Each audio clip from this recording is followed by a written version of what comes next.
The morning sun cast long shadows across the cobblestone courtyard of Buckingham Palace as 23-year-old Marcus Thompson approached the ornate iron gates. His hands trembled slightly as he clutched the crumpled letter in his jacket pocket, the same letter that had arrived 3 weeks earlier, informing him that his younger sister Emma would not receive the medical treatment funding she desperately needed. The royal family's charitable foundation had denied their appeal, citing insufficient resources, while newspapers that very week reported on millions spent on palace renovations. Marcus had grown up in the working-class neighborhoods of East London, where his father worked double shifts at a factory, and his mother cleaned offices at night to make ends meet. When Emma was diagnosed with a rare blood disorder at age 16, the family's world collapsed. The National Health Service covered basic treatment, but the experimental therapy that could save her life was only available privately, costing more than his family could earn in 5 years. For months, Marcus had followed proper channels. He had written letters, made phone calls, and even attended public hearings. Each rejection felt like another nail in his sister's coffin. Emma's condition worsened daily. Her once bright eyes had grown dim, her laughter had faded to weak smiles, and Marcus watched helplessly as his baby sister slipped away while those with wealth and power lived in luxury just miles away. The idea had started as a desperate fantasy. What if he could just speak to someone important, someone who could actually make a difference? What if he could make them understand that behind their statistics and budget allocations was a real person dying? The fantasy grew into a plan, and the plan had brought him here to the palace gates on this crisp October morning. Tourist groups clustered around the entrance, cameras clicking as the famous red-uniformed guards stood at attention. Marcus studied their faces beneath the tall black hats, looking for any sign of humanity. These men were supposed to protect the royal family, but who protected families like his? Who stood guard over Emma as she fought for each breath? As he approached the main gate, Marcus noticed increased security. Recent protests about government spending had put everyone on edge. Police officers in bright yellow vests patrolled the perimeter while armed response units remained discreetly positioned nearby. The changing of the guard ceremony was scheduled for 11 o'clock, which meant hundreds of tourists would soon flood the area. Marcus pulled out his phone and scrolled through the photos of Emma. There was one from her 18th birthday party last month. She was wearing the bright yellow dress she had saved for months to buy, her thin frame barely filling it out anymore. Her smile was genuine, but fragile, like she was trying to be brave for everyone else. In another photo, she was in her hospital bed, tubes and wires surrounding her pale form, but she was still making a peace sign for the camera because she didn't want anyone to worry. The weight of the moment pressed down on Marcus like a physical force. Everything had led to this point. The sleepless nights researching Emma's condition, the humiliating meetings with bank managers about loans they couldn't qualify for, the conversations with relatives who wanted to help but simply didn't have the resources. His parents had aged years and months, and Marcus had watched his father's proud shoulders slump lower each day. A group of schoolchildren ran past, their excited chatter echoing off the palace walls. They pointed at the guards and giggled, completely unaware that those same walls represented an impenetrable barrier between those who had everything and those who had nothing. Marcus envied their innocence, their ability to see only the pageantry and tradition without understanding the harsh realities that existed just outside these golden gates. The letter in his pocket felt heavier with each step. It wasn't just a denial. It was written in the cold, bureaucratic language that reduced Emma to a case number and her life to a line item that didn't fit the budget. No one had bothered to meet her, to see her artwork covering the hospital room walls, or to hear her talk about the books she wanted to write someday. She was just another unfortunate statistic that the system wasn't designed to handle. Marcus remembered the night he had finally decided to come here. Emma had been having one of her bad days, barely able to keep her eyes open, when she suddenly gripped his hand with surprising strength. "Promise me," she had whispered. "Promise me you won't give up." Her words echoed in his mind now as he stood before the symbol of everything that seemed impossibly out of reach. The morning crowd was growing thicker. Tour guides led groups of visitors, sharing stories of royal history and tradition. Marcus listened to fragments of their speeches about duty, service, and the monarchy's commitment to the British people. The irony wasn't lost on him. Here he was, a British citizen in desperate need, standing outside the very institution that claimed to serve people like him, yet feeling more powerless than ever. As the clock tower chimed 10:30, Marcus noticed a change in the guards' formation. They were preparing for the ceremony, their movements precise and rehearsed. Tourists began claiming spots along the barriers, excitement building for the spectacle they had traveled thousands of miles to witness. For them, this was entertainment, a glimpse into a fairy tale world of crowns and castles. For Marcus, it represented everything wrong with a system that valued tradition over human life. The morning air grew colder, and Marcus pulled his jacket tighter around him. The same jacket Emma had helped him pick out last Christmas, joking that he needed something that made him look less like a teenager and more like someone people should take seriously. She had always believed in him, always thought he could change things, make a difference. Now, standing before the most powerful institution in the country, he wondered if her faith had been misplaced. But, as the guards took their positions and the crowd pressed forward, Marcus made his decision. Emma was running out of time, and conventional approaches had failed. If the system wouldn't listen to letters and phone calls, perhaps it would pay attention to something more direct. He thought of his sister's yellow dress, her brave smile, and her whispered plea not to give up. Today, he would make sure someone listened. The stage was set for a confrontation that would change everything. In just 30 minutes, Marcus Thompson would make a choice that would echo through the halls of power and transform him from an anonymous young man into the center of a national controversy. The peaceful morning was about to shatter, and with it, any hope of a quiet resolution to his family's desperate situation. The ceremony began with the familiar sound of marching boots echoing across the courtyard. Hundreds of tourists pressed against the barriers, phones and cameras raised to capture every moment of the traditional spectacle. Marcus positioned himself near the front, his heart pounding so loudly he was certain everyone around him could hear it. The guards moved with mechanical precision, their red uniforms brilliant against the gray stone of the palace. Guard Captain James Morrison had served in this role for 8 years. At 34, he was a decorated veteran who had served 2 tours in Afghanistan before joining the household division. He took pride in maintaining the dignity and tradition of his position, understanding that he represented not just the monarchy, but centuries of British heritage. His wife, Sarah, often joked that he was more ceremonial than the ceremony itself, but Morrison knew the weight of responsibility that came with protecting the royal family. As the guards took their positions, Morrison noticed the young man near the barrier. Something about his posture, the intensity of his stare, set off alarm bells that Morrison had learned to trust during his military service. The man's hands were clenched, his breathing appeared shallow and rapid, and while everyone else was focused on the pageantry, this individual seemed fixated on the guards themselves. Marcus felt the moment approaching like a gathering storm. Each second stretched endlessly as he watched the guards perform their ancient ritual. These men, with their perfect uniforms and stoic expressions, represented everything he had been fighting against for months. They were the human shields protecting a system that had failed his family, the living symbols of privilege and power that remained untouchable while people like Emma suffered. The crowd's excitement reached fever pitch as the old guard began their inspection. Children pointed and whispered, tour guides provided commentary in multiple languages, and the steady click of cameras created a constant backdrop of sound. For most people, this was the highlight of their London visit, a charming reminder of Britain's royal heritage. For Marcus, each perfectly executed movement felt like mockery of his desperation. Morrison maintained his position but kept the agitated young man in his peripheral vision. Years of training had taught him to read people, to identify potential threats before they materialized. The man's behavior wasn't exactly threatening yet, but something was building.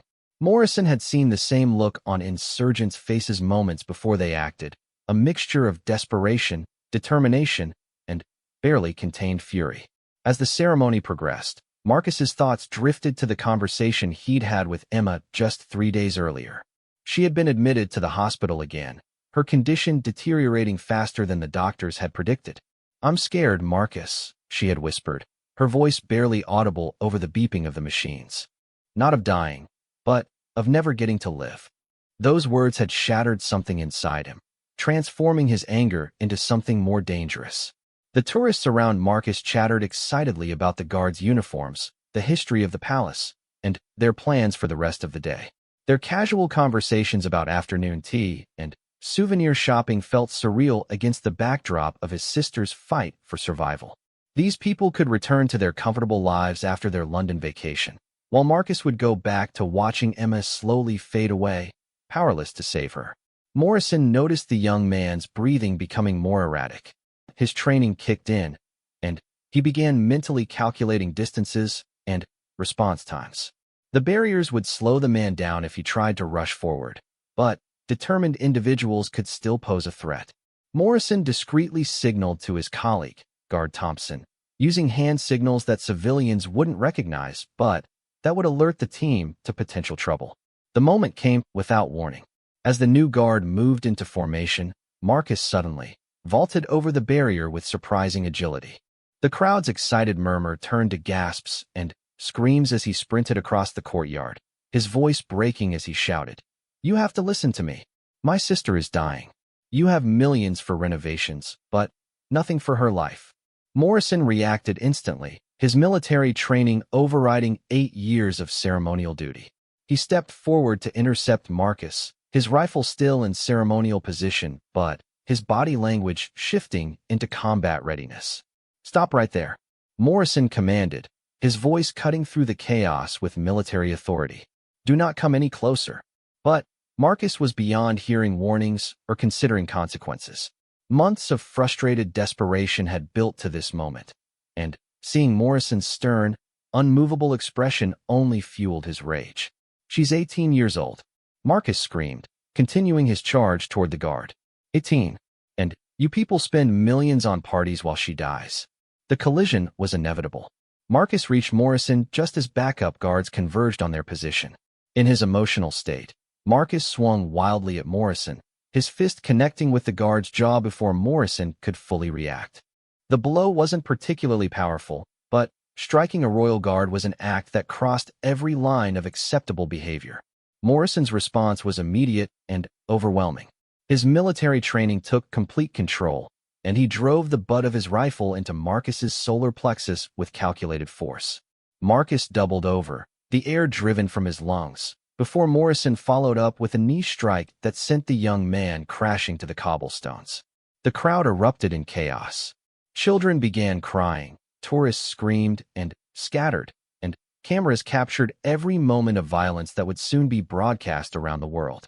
Some people shouted for the guards to stop, while others called for police. The carefully orchestrated ceremony had devolved into a scene that looked more like a battlefield than a tourist attraction. Marcus lay on the cold stones, gasping for air and tasting blood in his mouth. Through his pain and disorientation, he could hear Morrison's voice, professional and controlled, threat neutralized. "Suspect down. Requesting immediate backup and medical assistance." The words felt distant and surreal, as if they were happening to someone else. Additional guards surrounded Marcus while Morrison maintained his position, rifle now pointed directly at the fallen young man. Despite the chaos, Morrison's training kept him focused on protocol. He scanned the crowd for additional threats while keeping Marcus secure, his earlier suspicions confirmed in the worst possible way. As sirens wailed in the distance, Marcus managed to lift his head slightly. Through blurred vision, he could see the faces in the crowd, a mixture of horror, fascination, and judgment. These strangers had witnessed his complete breakdown, his transformation from desperate brother to criminal in the span of 30 seconds. The weight of what he had done began to settle over him like a suffocating blanket. The blood running from his nose mixed with tears of frustration and regret. This wasn't how it was supposed to happen. He had imagined making a statement, forcing someone to listen, maybe getting arrested, but having his story heard. Instead, he had become exactly what they would say he was, a violent troublemaker who attacked innocent people doing their job. Morrison felt no satisfaction in the takedown. As the adrenaline began to subside, he found himself looking at Marcus not as a threat, but as a broken young man sprawled on the palace courtyard. The boy's words echoed in his mind. "My sister is dying." Morrison had a younger sister too, and for just a moment, he wondered what desperate lengths he might go to if she were in danger. But duty was duty, and Morrison had sworn an oath to protect the royal family and maintain order. Personal sympathy couldn't interfere with professional obligations. As armed police officers arrived and took control of the situation, Morrison began his mental preparation for the reports, investigations, and media attention that would inevitably follow. The ceremony ground to a halt as tourists were evacuated and the area was secured. What should have been a routine changing of the guard had become an international incident, captured by dozens of cameras and witnessed by hundreds of people who would carry this story back to their home countries. Marcus was lifted roughly to his feet by police officers, his hands cuffed behind his back as he was read his rights. The words felt meaningless after what had just happened. He had crossed a line that couldn't be uncrossed, attacked a symbol of everything he had been fighting against, and achieved nothing except ensuring that Emma's story would be overshadowed by his own criminal behavior. The holding cell at Belgravia police station was small, cold, and smelled of disinfectant mixed with human despair. Marcus sat on the narrow metal bench, his ribs aching from Morrison's strike, his face swollen from where it had met the cobblestones. Every breath reminded him of the violence that had erupted in those crucial seconds at the palace. His hands, now freed from the cuffs, shook uncontrollably as the full weight of his actions began to settle in. Detective Inspector Rebecca Walsh had seen hundreds of cases cross her desk, but something about this one felt different from the moment she read the initial report. A young man with no criminal record, no history of violence, had attacked a royal guard in broad daylight during one of London's most photographed ceremonies. The preliminary investigation revealed no connection to terrorist groups, no apparent mental illness, and no obvious motive beyond what witnesses had heard him shouting about his dying sister. Outside the station, news vans lined the street like wolves circling prey. The story had exploded across social media within hours, with hashtags like Royal Guard Attack and Palace Violence trending worldwide. Video footage from tourist phones showed the incident from multiple angles, but the grainy quality and chaotic audio left room for wildly different interpretations of what had actually happened and why. Marcus's parents, Robert and Linda Thompson, sat in their cramped council flat watching their son's life unravel on television. The news reports painted him as either a dangerous criminal who had attacked an innocent guard or a desperate young man driven to extremes by a failing system. Neither portrayal felt like the Marcus they knew, the boy who had worked weekends to help pay rent, who read bedtime stories to Emma when she was too sick to sleep, who had never so much as raised his voice in anger before this nightmare began. "We need to visit him," Linda whispered, her voice hoarse from crying. "He must be terrified." Robert stared at the television screen, watching footage of his son being dragged away in handcuffs play on endless repeat. What if they don't let us see him? What if they think we're part of this somehow? The media coverage intensified with each passing hour. News anchors debated whether Marcus was a terrorist, a mentally unstable individual, or a victim of societal pressure. Social media exploded with opinions from people who had never heard of the Thompson family 12 hours earlier, but now felt qualified to judge Marcus's actions and character.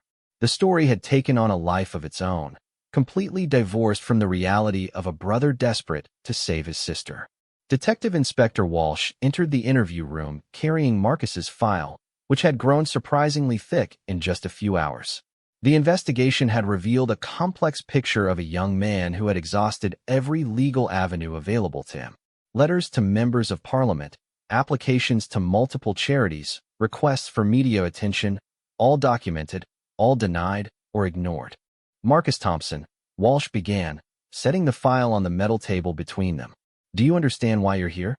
Marcus looked up with eyes that seemed much older than his 23 years.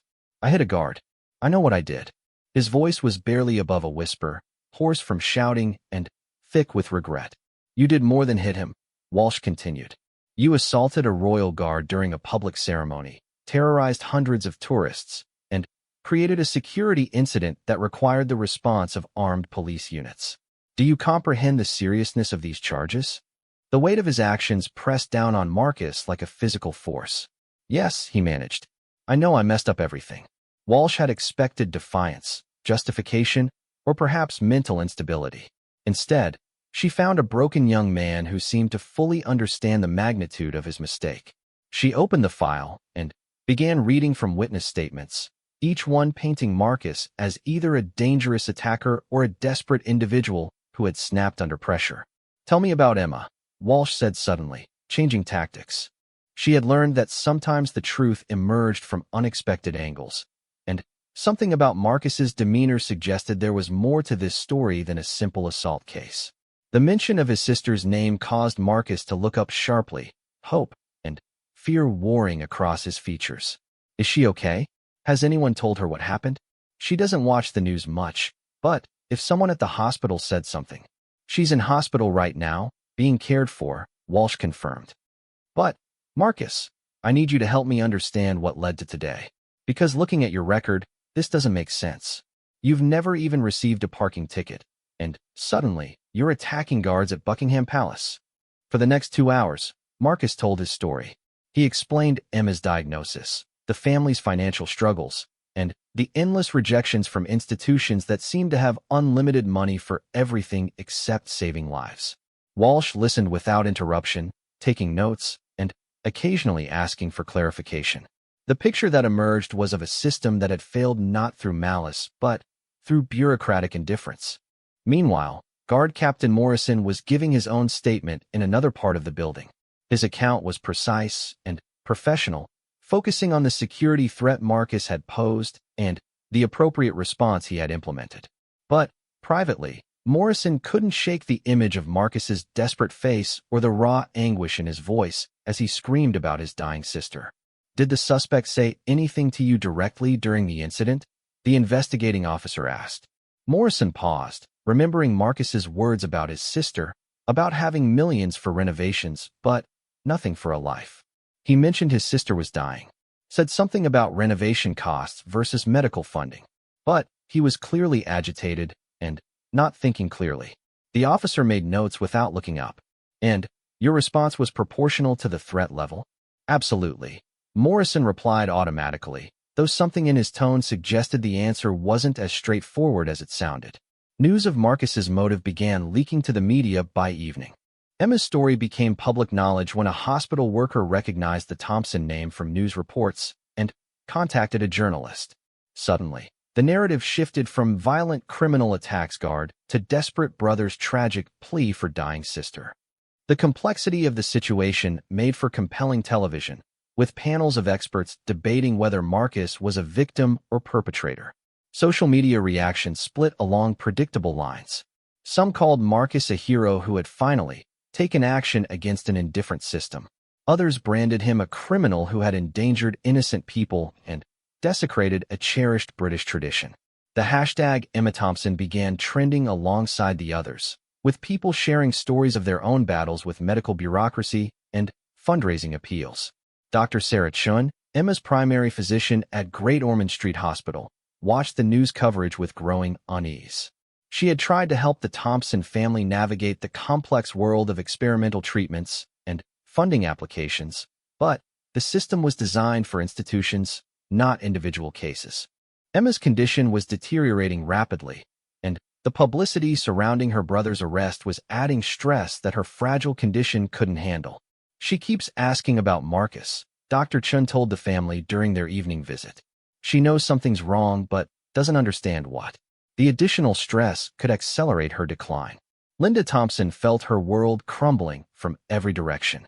Her son was in jail facing serious charges, her daughter was dying, and their private tragedy had become public entertainment.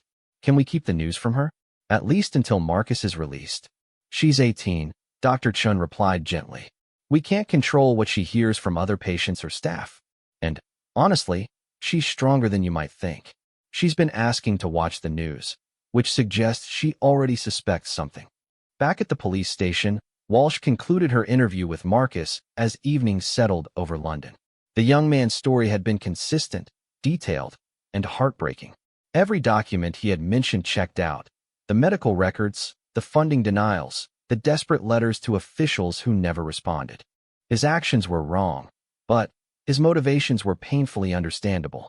"Marcus," Walsh said as she prepared to leave, "I want you to know that I believe you when you say you never intended to hurt anyone. But intention doesn't erase consequences. Guard Morrison was doing his job, protecting people and maintaining order. You put him in an impossible position. Marcus nodded, tears finally beginning to fall. I know. I didn't know what else to do. Every door was closed. Every person said no. And Emma was getting worse every day. I thought maybe if I could just make them listen. Sometimes the system fails people, Walsh admitted quietly. But attacking it physically only makes things worse. Now, instead of focusing on Emma's treatment, resources are being spent on your case. Instead of sympathy for your sister, there's controversy about your methods. The truth of her words hit Marcus like another physical blow. In his desperate attempt to help Emma, he had made her situation infinitely more complicated. The story was no longer about a young woman who needed medical treatment. It was about her brother who had attacked a royal guard. Emma would forever be the sister of the palace attacker, and any help she received would be tainted by the circumstances that brought her case to light. As Walsh left the interview room, Marcus was alone with his thoughts and the growing realization that his moment of desperation had destroyed any chance of achieving what he had set out to do. Emma was still dying, but now she would have to watch her brother face criminal charges while battling her own illness. The weight of that knowledge was almost unbearable. 3 weeks after the incident at Buckingham Palace, Crown Court was packed with journalists, protesters, and curiosity seekers who had followed the case with intense interest. Marcus sat in the dock wearing his only suit, the same one he had worn to job interviews and Emma's hospital meetings. His parents sat in the gallery behind him, their faces etched with exhaustion and worry from weeks of media attention and legal consultations. The prosecution case was straightforward and damning. Marcus had committed assault on a royal guard during a public ceremony, creating a security incident and terrorizing tourists. Video evidence was clear, witness testimony was consistent, and Marcus had already admitted his guilt. The Crown Prosecution Service was seeking a significant prison sentence to deter future attacks on royal personnel. Defense barrister Sarah Mitchell had taken Marcus's case pro bono after reading about Emma's situation in the newspapers. A veteran of 20 years in criminal law, Mitchell had rarely encountered a case where the defendant's motivations were so sympathetic yet the actions so clearly criminal. Her strategy was to seek leniency through context, hoping the judge would consider the extraordinary circumstances that had driven Marcus to such desperate measures. Your Honor, Mitchell began her closing argument. My client does not dispute the facts of this case. Marcus Thompson struck guard Captain Morrison, and that action was wrong. But I ask this court to consider the human story behind this moment of desperation. Here was a young man who had exhausted every legal avenue to save his dying sister's life, who had been failed by every system he turned to for help. Judge Harrison had presided over thousands of cases during his career, but few had generated such public interest or presented such a complex moral landscape. The law was clear about assault charges, but the circumstances surrounding this particular case had sparked nationwide debate about healthcare access, social inequality, and the limits of peaceful protest. As Mitchell spoke about Emma's deteriorating condition and the family's financial struggles, Marcus found himself thinking about his sister. She had insisted on following the trial despite her weakened state, watching court proceedings from her hospital bed, and sending him messages of support through their parents. Her courage in the face of her own mortality made his breakdown at the palace seem even more shameful.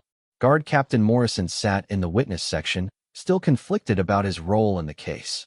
His testimony had been professional and factual, but privately he had been researching Emma's condition and the experimental treatment she needed. The guard's military background had given him a strong sense of duty and justice, and something about the Thompson family's plight troubled his conscience. The media coverage had evolved significantly since the initial incident. What began as a simple assault case had become a symbol of broader social issues.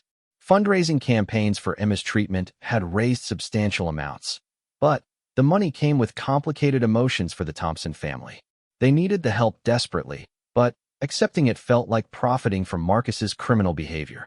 Public opinion remained sharply divided. Conservative voices condemned Marcus for attacking a British institution and argued that personal hardship didn't justify violence. Progressive commentators portrayed him as a victim of systemic failure who had been driven to desperation by an uncaring bureaucracy. Social media debates raged daily, with hashtags supporting both sides trending regularly. Dr. Chun had provided medical testimony about Emma's condition, explaining the urgency of her need for treatment and the limited time window available for the experimental therapy. Her clinical description of Emma's deteriorating health brought several jurors to tears and highlighted the genuine medical emergency that had motivated Marcus's actions. The defendant's sister has perhaps 6 weeks before her condition becomes irreversible, Dr. Chen testified. The experimental treatment could potentially save her life, but delay makes success increasingly unlikely. This family was truly facing a life-or-death situation. During the lunch recess, Morrison made a decision that surprised even himself. He approached the Thompson family outside the courthouse, his appearance causing a stir among waiting journalists and protesters. Marcus's parents looked up with mixtures of fear and hope, uncertain what the guards' presence might mean for their son's case. Mr. and Mrs. Thompson, Morrison began carefully. I wanted to speak with you privately about your daughter's situation. What happened at the palace was wrong, but I understand why your son felt desperate. I've been thinking about this case for weeks, and I believe there might be something I can do to help. The conversation that followed was awkward but genuine. Morrison explained that he had connections within veterans' charities and medical support organizations from his military service. While he couldn't undo the assault or change the legal proceedings, he might be able to help navigate the funding landscape for Emma's treatment. The offer was unexpected and deeply moving for the family. Why would you want to help us? Linda Thompson asked through tears. Marcus attacked you. He hurt you. Morrison considered his words carefully. Because he was fighting for his sister's life. I can't condone his methods, but I can understand his motivation. And Emma shouldn't suffer because of her brother's mistakes. When court reconvened, Judge Harrison delivered his verdict with measured gravity. Marcus Thompson, you have pleaded guilty to assault charges that this court cannot ignore. Your actions endangered public safety, violated the security of a royal institution, and caused genuine trauma to innocent bystanders. These are serious crimes that demand consequence. The courtroom held its breath as Harrison continued. However, this court also recognizes the extraordinary circumstances that led to your actions. You were not motivated by malice, ideology, or personal gain. You were a desperate young man watching his sister die while bureaucratic systems failed to provide the help your family desperately needed. Marcus felt his legs weaken as he awaited his sentence. Months of worry, guilt, and fear had built to this moment when his future would be decided by a stranger who held complete power over his fate. Taking all factors into consideration, Harrison concluded, I sentence you to 18 months in prison, suspended for 2 years, along with 200 hours of community service and mandatory anger management counseling. You will serve no immediate prison time unless you commit another offense during the suspension period.